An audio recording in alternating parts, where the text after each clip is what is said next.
Indie games have become a major source of many of my favourite experiences over the past few years. I think generally speaking among the best.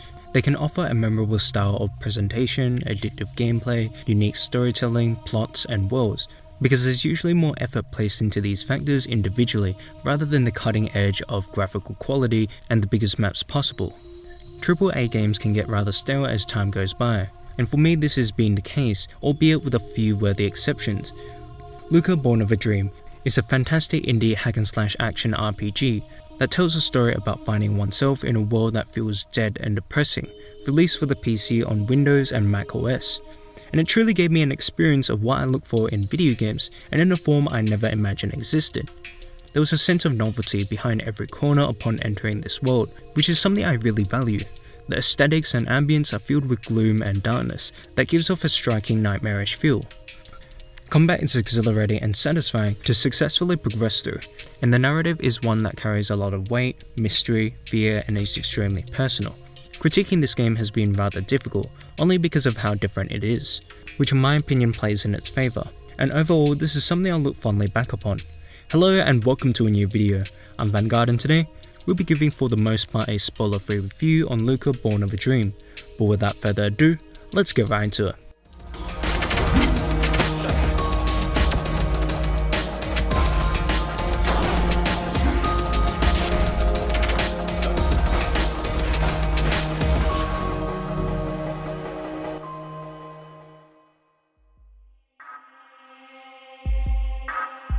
I think the art direction and presentation to me is very strong, noticeable and distinct. I've never quite seen anything like it. It both sets and complements the tone of the game impressively with its disorientating, messy, berserk scribble-like design. While those few words of description are normally associated in a negative context, Lucah executes this in a strangely polished and skillful way, adding greatly to the feeling of a living nightmare. While it's not necessarily beautiful to look at, it obviously isn't meant to, but there's certainly a charm here I feel, if you're into deep, ominous imagery being brought to life. The artist did a great job in hitting a balance between the immense abstract nature of the world and what the general audience can perceive.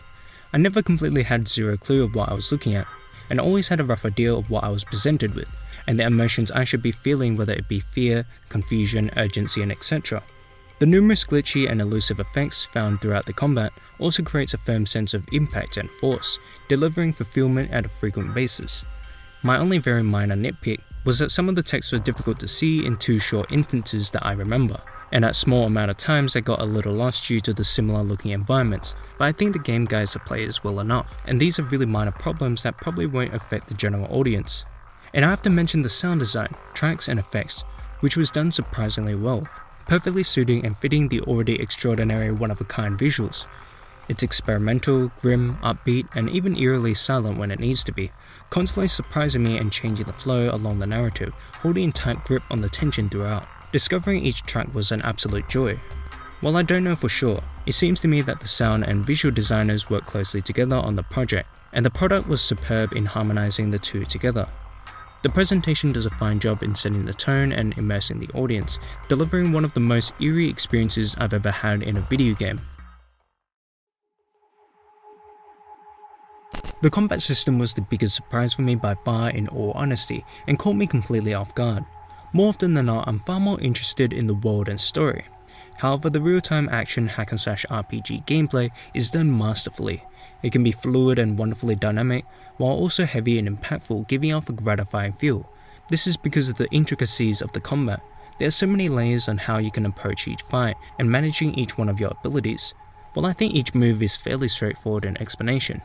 It's that there's so many options at your disposal, and how you can stack all of these different movesets in quick succession together, that I think is so addicting and deeply complex, especially for a fast-paced action game.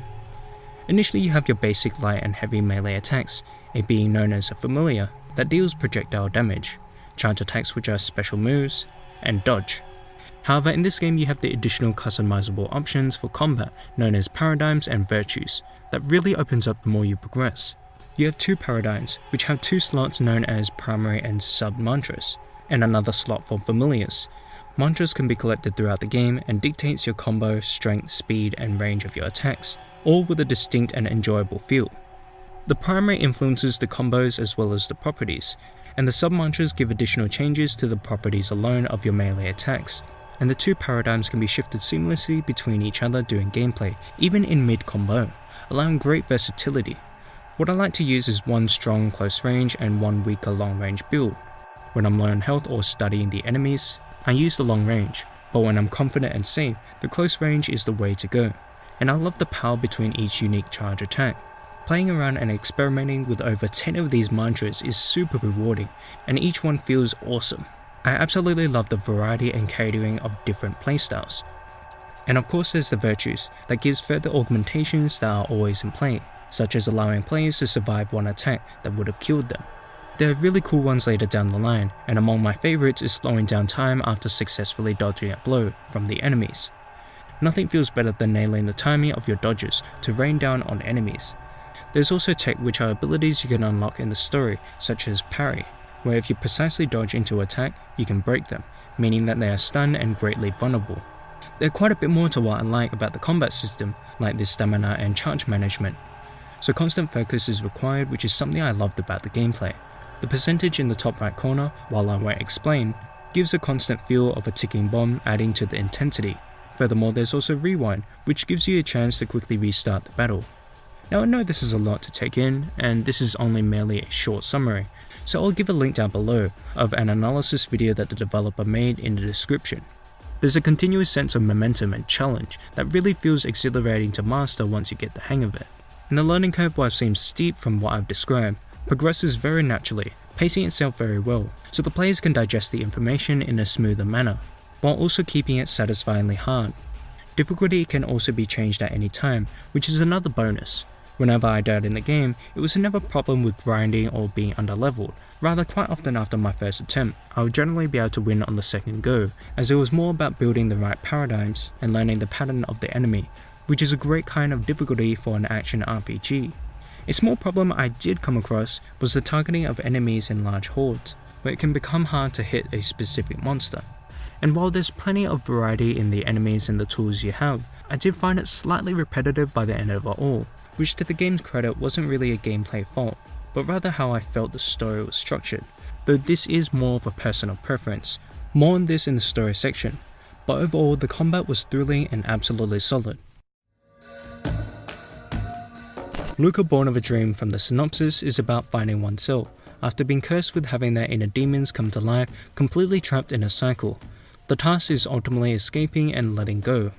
You explore through the depressing landscape on a journey of purification, in hopes to escape the corruption, with Christian visual symbolic references sprinkled along the way. A few years ago, in more arduous times in my life, I often found myself writing poetry to express my sense of somberness. Lucah brought those hidden memories back in its presentation and narrative. Truly unique feelings that I never thought could have been conveyed visually, let alone in a game, by executing it in a relatable way.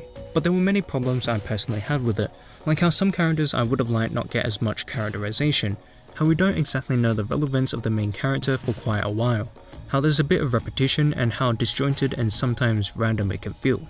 However, that being said, I do believe these were intentional choices made by the writers, because this was a scary nightmarish world where you are lost, thrown into the middle of chaos in the context of the story, which gives off the impression of a mess, when in reality it enhances the emotions players feel, at least for me. I think this is why I resonated with the atmosphere and feeling to the extent I did. The tragedies, while maybe too depressing and personal for some, really hit home in how it was portrayed symbolically in the world, even too abstract to be seen in a concrete definitive form. The story is confusing, mysterious, raw and ominous, all playing greatly in the favour of its delivery. Rather than building to the eventual moment of the catastrophe, like how so many other stories do, this game focuses on the aftermath, the broken pieces of a person's life, haunting them visually in the world. This is why to me Lucah is so unique and special, truly a gem among video games.